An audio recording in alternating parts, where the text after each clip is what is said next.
Recently, I sent out a questionnaire asking you, what do you know about dyeing fabric?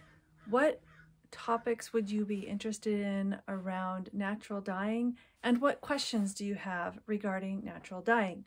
So I'm back with the results of this questionnaire and ready to answer your questions. First of all, I noticed that there was a variety of experience from I've just tried dyeing once in a class and I don't remember what kind of dye I was using, to I've done indigo dyeing, I've dyed with tea, I've done natural dyeing, Procyon dyes. So there's a whole gamut of experience represented, and so a variety of different types of interests and questions. There were a variety of topics you were interested in. These included processes, supplies and materials, recipes, and ideas for how to use natural dyeing in a project. And I'm going to talk about some ideas for using natural dyeing in a project in a minute. But in addition to these topics of interest, there was one specific question that came up that I found really interesting. And this question is, what is the best way to prepare cellulose for natural dyes? Soy soaking before mordant?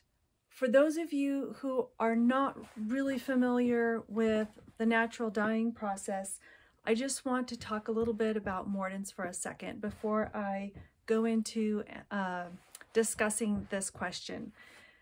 There are a variety of mordants that can be used, including alum, that's kind of the classic. Also metallic mordants like copper and iron, and those really they modify the resulting colors usually. And one other type of mordant that is useful for cellulose fibers in particular, that is tannin. So tannins, if you think about black tea and that kind of bitter, dry flavor that's in it, that's tannin. And there are a variety of sources of tannin, and they help cellulose fibers grab and hold on to color, and also protects the color from the sun. One of the downsides to tannin is that it does influence the color on your fabric, because usually it has like a tan color in it. There are tannins that are lighter in color, like I've used acorn tannin, for instance. Others have, like tea, give you that, well, the tea dyed look, and that will influence what color you end up with. Those are a variety of mordanting options that are used in dyeing cellulose fibers, which are cotton, linen, and hemp. Soy milk is not technically a mordant, it is a binder. So if you get into the chemistry of it, a binder is more like a glue that glues the color to the fabric, and a mordant helps the fabric create a chemical bond with the color. So they work a little bit differently, but in the end, the effect is to help your color stay on the fabric. As far as whether to use soy milk before or after mordanting the cotton, I prefer to do it afterwards, because you're not supposed to use heat when applying your soy milk. So if you put the soy milk on and then you go and mordant the fabric in a hot mordanting bath, then you could be affecting how the soy milk works. If you're interested in using soy milk to prepare your fabric for dyeing, there's a few things you want to know about it. First of all, you want to use it fresh.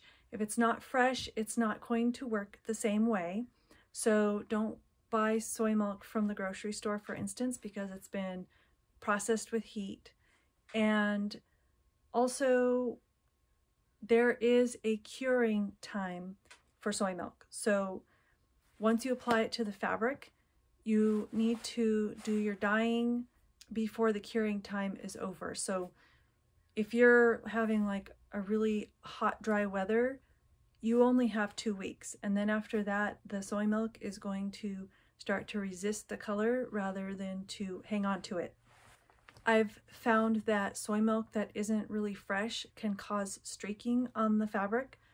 Also, if the fabric is just dripping with soy milk and you hang it up and it's like hung in a kind of a wrinkly way, the milk will pool in the creases and cause streaks there. So just like a little bit different handling when you're using it. Now, I just want to throw this out there. Most of what I know about using soy milk for dyeing and eco-printing is based on what I learned from the textile artist John Marshall. And if you want more information about soy milk, I would look him up online. He's got some resources on his website.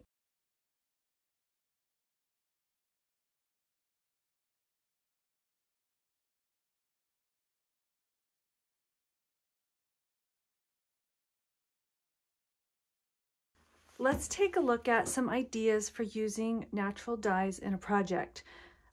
This, of course, is just the tip of the iceberg. There's so many things you can do, but I would say the first most accessible and ready to wear type of thing would be t-shirts and onesies.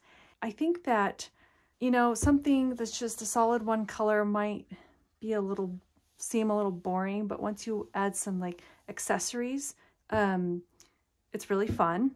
And then also, you know, when you start adding on more elements like these appliques, for instance, and some embroidery stitching, it really brings a garment to life and makes colors pop.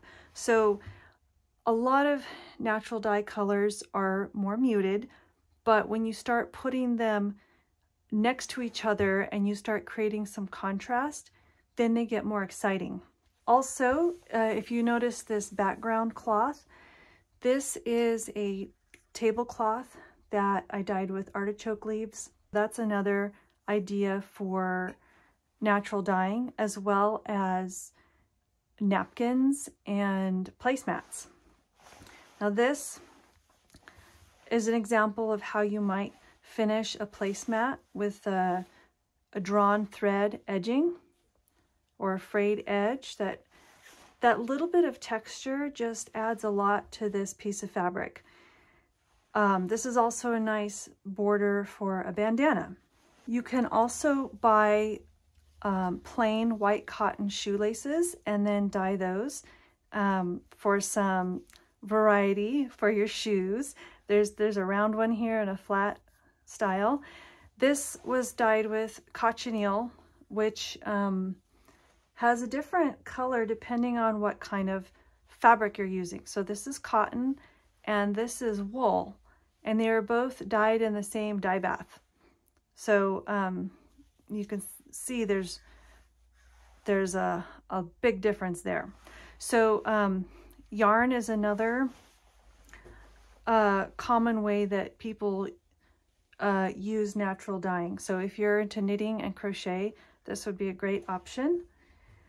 You can also get some silk cord and silk ribbons, and silk does require slightly different handling than cotton, but it's not terribly different.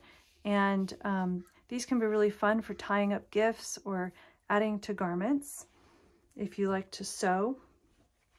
This is a pair of socks. I can't say that I particularly love the color, but you can, of course, get plain white cotton socks, and they're easy to dye and ready to wear. Now, another thing is, if you have done any eco-printing, then natural dyeing is an excellent kind of companion for your eco-printing. So you can see here I've taken my print and applied it to a naturally dyed bag, and they just complement each other so well. This fabric strip also was naturally dyed, this strip here too. Backpacks are another option, and here's an example of a drawstring backpack, and it's not dyed. I printed it with plants, but if you can imagine one of these little bags, you know, as a backpack, you start to see what else you can do with this. I've also seen some beautiful quilts made from hand-dyed fabric and eco-printed fabric combined. Also embroidery thread. So the dyeing can actually be to dye materials for other types of projects. A couple more ideas for dye projects would be hats and scarves. The only thing I would say, if you're planning to do a cotton bucket hat, don't put it in the dryer. I dried mine in the dryer and it shrank a lot, and now I can't wear it because it's too small. The scarf is a silk scarf that I bought as a blank. I collected the leaves of the ornamental plum, which have a maroon color, and once you use them for dye, they shift to a soft olive green. Thanks for spending a few minutes with me on this Q&A video. I hope that some of the things we talked about gets your wheels turning. Some of the projects I showed you are in my ebook, Natural Dyes from the Orchard, coming out in a few days. And there are recipes as well as some instructions for things like applique and creating a frayed edge border on fabric. Check those out in a few days, and until next time, happy crafting.